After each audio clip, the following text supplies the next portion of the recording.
노후에는 어디에서 살까? 퇴직을 앞두거나 노후를 맞이하면 누구나 한 번쯤 고민하게 되는 질문입니다. 특히나 대도시에서 벗어나 맑은 공기, 드넓은 바다, 거기에 멋진 테라스, 푸른 잔디들 속에 나만의 주택을 짓고 조그맣게 귀농을 하며 살아가는 꿈들은 다들 한 번씩은 갖고 계셨을 겁니다. 오늘은 실제 전원주택의 삶의 현실에 대해 사연을 제보해 주신 두 분의 이야기를 먼저 들려드리도록 하겠습니다. 첫 번째는 김모 씨님의 사연입니다. 한 직장에서 30년간 근무를 하고 곧 은퇴를 앞두고 계셨다고 합니다. 시골의 전원주택에 사는 것을 항상 꿈에 그렸던 김모 씨였습니다. 은퇴를 앞두고 노후 자금으로 주말에 아내와 함께 땅을 알아보기 시작하였습니다. 도심에서 벗어나 아내와 함께 드라이브를 하며 경치 좋다는 땅들은 모두 돌아다녔습니다. 그렇게 돌아다니면서 외국에서 볼 듯한 이국적인 경치들을 보며 감탄하곤 했었습니다. 아이고, 여보, 우리나라에 이렇게 아름다운 곳이 있었나요? 옆에 있던 아내가 행복해하며 말하더군요. 그렇게 저와 제 아내는 기쁜 마음으로 전원주택에서의 삶을 확실하게 결정할 수 있었습니다. 주변에 묻고 또 물어 강원도 고성에 위치한 전원주택 부지를 매입했고 인터넷 검색을 통해 마음에 드는 한 건축회사도 발견했습니다. 김 씨는 인터넷을 통해 전화번호를 확인한 뒤 전화를 걸었습니다. 행복주택입니다. 무엇을 도와드릴까요? 안녕하세요. 제가 전원주택을 좀 지으려고 연락드렸는데요. 라고 김 씨는 물었습니다. 2000채 이상 전원주택을 지었다는 홍보와 친절한 상담 그리고 빠른 기일 내에 집을 지어주겠다고 업체는 설명했습니다. 믿음이 간 김 씨는 1층 22평, 2층 8평 구조로 전원주택을 짓기로 하고 건축비 2억 원의 업체와 계약했습니다. 추석 전까지 집을 지어주겠다는 업체의 설명에 김 씨는 본인 아파트를 팔아 건축비로 충당하려는 계획을 세웠습니다. 김 씨는 새 집에서 가족들과 함께 추석을 보낸다는 기대감에 엄청 부풀어 있었죠. 그러나 공사는 8월이 돼서 착공에 들어갔습니다. 추석 전 완공은 불가능했죠. 그래도 공사가 진행되고 있으니 내년 설을 기약하며 위안을 삼았습니다. 하지만 주택골조가 완성되자마자 공사는 멈춰버렸습니다. 김 씨는 하청업체로부터 건축회사가 돈을 주지 않아 더 이상 공사를 진행할 수 없다는 답변을 받았습니다. 김 씨는 너무나 황당했습니다. 이미 전체 건축비의 90%를 건축회사에 지급했기 때문이었죠. 공사는 수개월째 방치됐고 건축비 마련을 위해 집을 판 김 씨는 6개월간 펜션에서 살아야만 했습니다. 주변에서 돈을 끌어다 기존 하청업체에 주고 어렵게 나머지 공사를 마무리한 김 씨는 준공 허가도 받지 못하고 새 집으로 들어가야만 했습니다. 돈은 돈대로 날리고 고생은 고생대로 하며 불법 건축물에 사는 신세가 되어버렸죠. 꿈에만 그렸던 김 씨의 노후 생활은 그렇게 로망의 기쁨보단 좌절만 남아버리게 되었습니다. 두 번째는 정모 씨의 사연을 들어보겠습니다. 정모 씨는 은퇴를 하고 약 3년간 전원주택 생활을 하셨습니다. 그러나 지금은 도시의 조그마한 아파트로 이사를 다시 와서 살고 계신다고 합니다. 3년간 그녀의 주택살이 삶의 장점들과 단점들을 들어보시면 도움이 많이 되실 것 같습니다. 정모 씨는 충남 당진에 약 800평 정도의 부지와 건축 면책은 약 70평 정도의 주택을 지었었습니다. 건축 비용도 엄청나게 투자하셨었죠. 그러나 항상 꿈에 그리던 노후살이었기에 기대가 엄청 크셨었다고 합니다. 미세먼지 가득한 도시에서 벗어나 나만의 공간에서 창문을 열면 넓은 테라스와 푸른 마당이 나를 반기며 아침에 항상 일어날 때마다 상쾌했던 그 기분은 잊지 못한다고 하십니다. 30년간 아파트 생활을 하면서 층간소음을 매년마다 시달렸었는데 전원주택에 와서는 비로소 층간소음에 해방되어 숙면을 취할 수 있었습니다. 또 집 내부 1층은 남편, 2층은 저희 공간이었고 야외에 가니 비닐하우스와 컨테이너를 가져와서 제 개인 공간으로도 활용을 했었죠. 텃밭과 정원을 가꾸는 것도 처음에는 너무 즐겁기만 했습니다. 집의 위치도 남향이었기에 꽃과 나무가 엄청나게 빨리 자랐습니다. 그것이 처음에는 얼마나 이쁘고 아름답던지요. 또 가니비닐하우스에는 고추, 가지, 상추, 오이, 토마토, 호박 등 다양하게 심었었습니다. 힘들었지만 처음 내 손으로 재배하는 게 신기하기도 하면서 식비도 많이 아낄 수 있겠다 싶었죠. 또한 바로 뒤에 조그마한 산이 하나 있었는데 인적이 매우 드물고 차량도 일절 다니지 않았기에 맨발로 흙길을 자주 걷기도 했습니다. 자연면 영역에 아주 좋더군요. 맨발로 산을 걸을 때면 새 울음소리와 물소리가 너무도 좋았습니다. 빨래는 세탁기도 필요 없이 햇빛의 일광건조로 소독도 하면서 말리니 빨래 건조기에서 말리는 것과는 전혀 느낌이 다르기도 했었습니다. 장을 보러 갈 때에도 20분 정도에 위치한 대형마트가 있었기에 처음에는 크게 불편함도 없었지요. 병원도 대학병원이나 큰 병원은 아니지만 그래도 개인 병원들은 30분 정도로 차로 이동하면 다 있었습니다. 그렇게 북적스러운 도시를 벗어나 자연에서 생활을 하니 마음도 정말 많이 평온해지기 시작했습니다. 모든 것이 처음이기에 모든 일들이 첫사랑 마냥 정말 설렜습니다. 남편이랑도 더 돈독해지는 것 같더군요. 그러나 6개월 뒤에는 조금씩 벅차기 시작했습니다. 전원주택 생활을 하면서 가장 큰 문제는 곤충과 벌레의 싸움이었습니다. 아무리 집을 잘 지었어도 벌레가 들어오는 걸 막는 데는 정말 한계가 있었습니다. 벌레가 집안에 기어다니는 것은 정말 애교로 봐줄 수 있어야 하더라고요. 처음 맞이한 여름은 정말 지옥이었습니다. 또 여름에는 햇살도 너무나도 뜨거웠습니다. 햇빛은 피부 노화의 주범인데 선크림을 끊임없이 발라줘도 얼굴이 얼마나 칙칙해지던지요. 여름의 텃밭의 일은 끔찍합니다. 뒷산의 뱀은 또 얼마나 많던지 낮에도 밤에도 가끔씩 튀어나와서 정말 무서웠습니다. 무섭다는 얘기를 쓰니 전원주택은 밤이 더 무서웠습니다. 처음에는 버틸만 했지만 가끔씩 남편이 없으면 조그마한 소리만 나도 무섭더라고요. 한번 생각해 보세요. 밤 늦은 시간 혼자 있는데 밖에서 자꾸 이상한 소리가 나면 도둑인지 귀신인지 별의별 생각이 다 나더라고요. 그래서 진돗개 2마리도 키우기 시작했습니다. 저희가 개를 키워본 적이 없어서 그런지 훈련도 제대로 안 돼서 돈을 또 써서 애견 훈련소를 보냈습니다. 대형견이라 그런지 교육비도 몇백만 원이 깨지더군요. 텃밭에서의 일도 처음에는 설렜지 이게 성격이 맞지 않으면 정말 힘듭니다. 또 하나의 일입니다.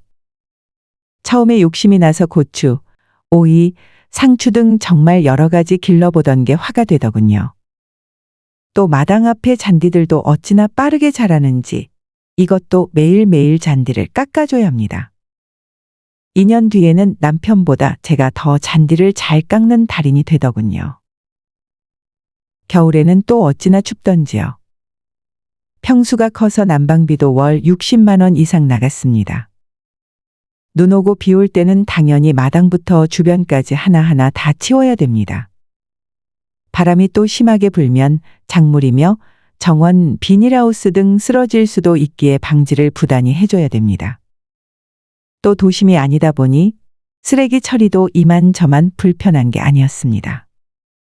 주 2회 정도 쓰레기를 수거해 가는데 고양이들이나 날짐승들이 봉투를 얼마나 해체를 해놓던지요. 또 가끔씩은 청소차가 그냥 지나가는 경우도 빈번했습니다. 그렇게 전원주택 삶의 초기는 저에게 벅차다고 느꼈지만 수년간 도시 생활을 했었던지라 모든 게 익숙하지 않았기에 적응해 보려고 부단히 노력했답니다. 그래도 단점들보다는 장점들이 더 많다고 느꼈으니깐요. 하지만 그때까지였습니다. 그렇게 2년을 주택 생활을 하다 도저히 못 버티겠더라고요.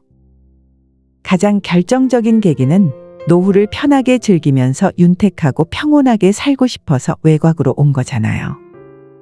근데 2년간 몸이 더 힘들어지더라고요. 하나부터 10까지 남편이랑 둘만 주택 관리를 하다 보니 몸이 상하지 않는 곳이 없었습니다. 주택살이를 하면 생각보다 나무도 정말 빠르게 자랍니다. 그러던 어느 날 남편이 나무를 자르다가 넘어져서 머리를 크게 다쳤던 적이 있습니다. 여보, 조심해요. 그러다가 다칠 것 같아. 라고 말하는 순간 남편이 쿵 하는 소리와 함께 사다리에서 떨어졌습니다. 저는 세상이 무너지는 줄 알았습니다. 남편이 의식은 있었지만 머리에서 피가 심하게 나더군요.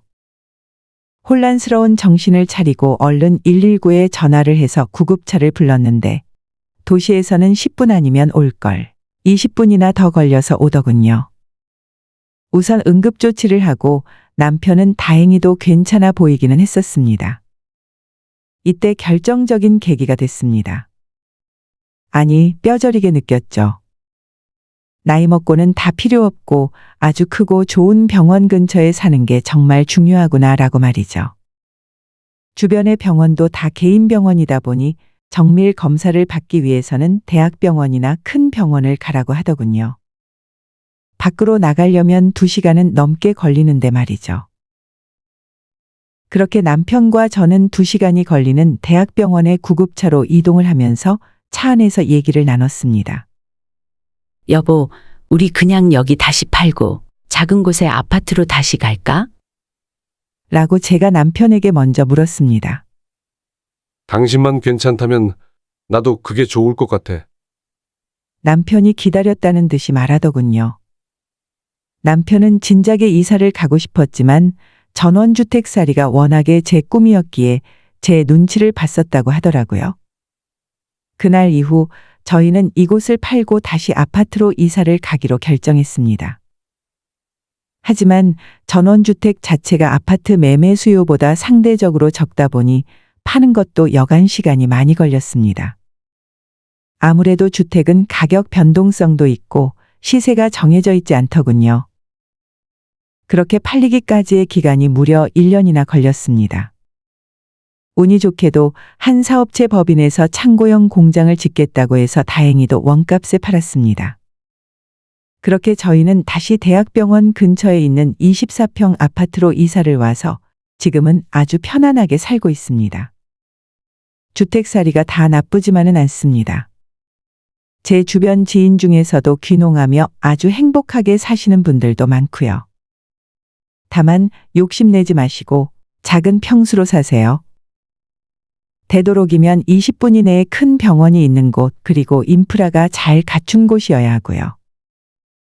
가장 좋은 거는 어떤 방법으로든 전원주택의 삶을 미리 경험하시는 게 좋겠습니다. 저랑 남편은 말씀드린 거와 같이 그리 잘 맞지 않더라고요. 제 경험이 여러분들에게 조금이나마 도움이 되셨으면 합니다.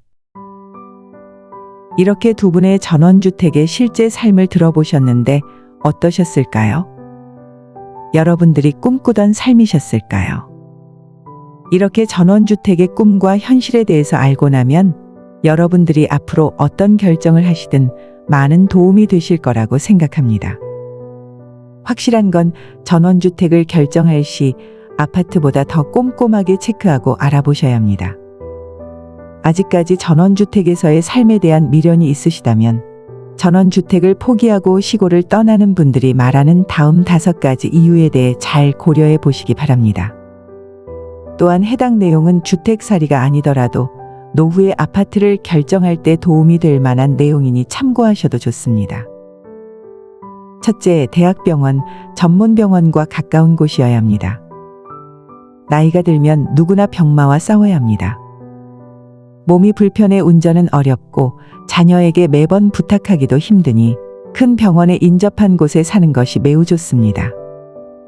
시골이나 외곽은 아주 작은 치과, 안과 등 개인 병원들은 있으나 크게 신뢰할 수 없을 것입니다. 그리고 혹여나 급박한 위급 상황에서는 골든 타임을 놓칠 수 있으니 전문병원, 대학병원 근처에 위치한 곳이면 도움이 많이 되실 겁니다. 대형마트, 은행, 문화공간이 아주 가까우면 더욱 좋을 것입니다. 은퇴 후에는 기본 10년 이상은 외곽에서 살아야 하는데 문화공간이 별로 없으면 생각보다 많이 답답할 수도 있을 것입니다. 주택살이도 예전 같지 않게 주변 이웃들과 대화도 많이 단절되었습니다. 그래서 이러한 문화공간도 없으면 대화 자체도 더 단절되고 생각보다 외로움은 시간이 갈수록 더욱 커져만 갈 것입니다. 두 번째는 노후자금입니다. 단독주택은 아파트보다 집값의 변동성이 큰 편이라는 것은 모두가 아실 거라고 생각합니다. 수요가 매우 적기 때문에 급전이 필요할 때는 시세보다 훨씬 저렴하게 거래를 해야 할 수도 있으므로 꼭 큰 돈 들여서 투자하지 않으셨으면 합니다. 또한 평수가 클수록 관리비용과 유지비용은 생각보다 많이 드실 겁니다. 아파트처럼 관리사무소가 없기에 내 집에 필요한 모든 시설물은 모두 스스로 관리하고 투자해야 하는 것을 꼭 명심해 두시면 좋으실 것 같습니다. 사계절을 맞이할 때마다 하자보수는 필수며 생각보다 돈이 꽤 나가는 경우가 많습니다. 물론 준비만 제대로 한다면 비용은 언제든 아끼실 수는 있을 것입니다. 세 번째, 기름 유지 비용이 많이 나옵니다. 외곽에 살면 아무래도 차량 이용은 필수입니다. 도시에서 살 때에는 대중교통이 워낙 잘 되어 있어서 저렴하고 편리하게 이용했지만 외곽에서는 대중교통이 생각보다 불편하기에 무조건 차량은 필수입니다. 그래서 도시에서 살 때보다 차량을 이용하는 빈도가 굉장히 많아 기름값도 꽤 많이 나가니 참고하시길 바랍니다. 네 번째는 보안입니다. 아파트에 비해 보안이 매우 취약한 편입니다. 주변에 살던 분 중 한 분은 대낮에 금고가 한 번 털렸던 적이 있었습니다. 다행히 범인은 잡긴 했지만 대도시와 비교했을 때 CCTV가 열악한 편입니다. 또한 야밤에도 생각보다 많이 어둡고 남자 혼자 있어도 처음에는 많이 무섭기도 합니다. 이런 부분에서 예민하신 분들은 보안 업체를 이용하시는 분들도 꽤나 많습니다. 여기서 또 비용이 발생이 되겠죠. 다섯 번째는 해충과 벌레 그리고 동물입니다. 자연과 가까이 살게 되면 벌레 문제는 빼놓을 수가 없습니다.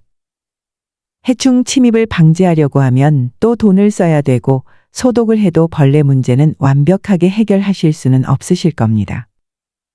여름철에는 모기가 생각 이상으로 많기에 이런 점들도 꼭 고려하셔야 되실 겁니다. 본인이 깔끔한 성격을 소유하고 계시거나 벌레에 예민하신 분들은 절대로 전원주택 삶에 적응은 어려우실 겁니다. 또한 야밤에는 고라니, 뱀 등 여러 동물들도 왔다 갔다 합니다. 심지어 곰도 한번 마주친 적도 있었답니다. 이 이외에 시청자분들께서 느끼셨던 혹은 개인적으로 생각하시는 전원 생활에 장단점이 있다면 댓글로 공유해 주시면 감사드리겠습니다. 그럼 이렇게 우리가 평소에 꿈처럼 여겨왔던 전원주택 삶에 대한 현실에 대해서 이야기를 나누어 보았는데요. 여러분들에게 도움이 조금이나마 되셨으면 합니다. 제 개인적인 의견으로는 사회적 기대와 타인의 시선에 크게 신경 쓰지 마시고 실용적이고 경제적인 측면에서 노후 생활을 준비하는 것이 더 현명한 선택일 수 있다고 생각합니다. 노후에 살 곳을 정하는 것은 내가 느끼는 가장 평온한 주거 환경을 찾아 노후 생활을 추구하는 것이라고 생각합니다. 굳이 외곽으로 갈 필요가 없다면 지금 거주하는 곳에서 살아도 문제가 없지 않을까 싶습니다. 실제로 2020년에 보건복지부에서 실시한 노인 실태조사에서 응답자 83.8%의 대다수가 건강할 때까지는 현재 집에서 거주하기를 원했다고 합니다. 또한 거동이 불편해져도 56.5% 이상 제가 서비스를 받으며 계속 살기 희망한다고 답했습니다. 또한 일본 정부는 죽는 날까지 내 집에서 산다는 캠페인을 벌이고 고령자를 위해 리모델링 지원 사업을 진행한다고 합니다. 문턱을 없애는 베리어 풀이나 미끄럼 방지 공사, 미닫이문 설치는 기본이라고 합니다.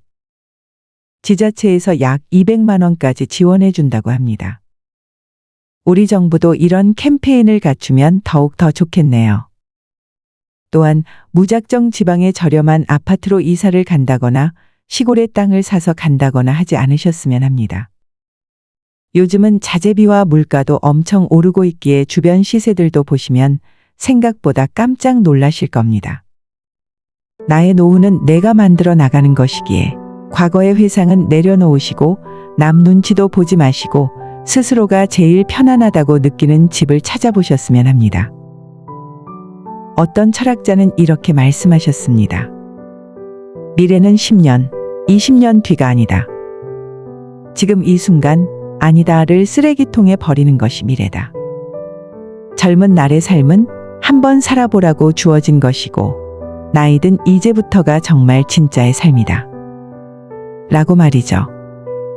지금부터가 당신의 진짜의 삶입니다. 이상 참된 인생이었습니다. 구독과 좋아요는 더 나은 영상 제작에 큰 힘이 되니 꼭 한 번씩 부탁드립니다. 감사합니다.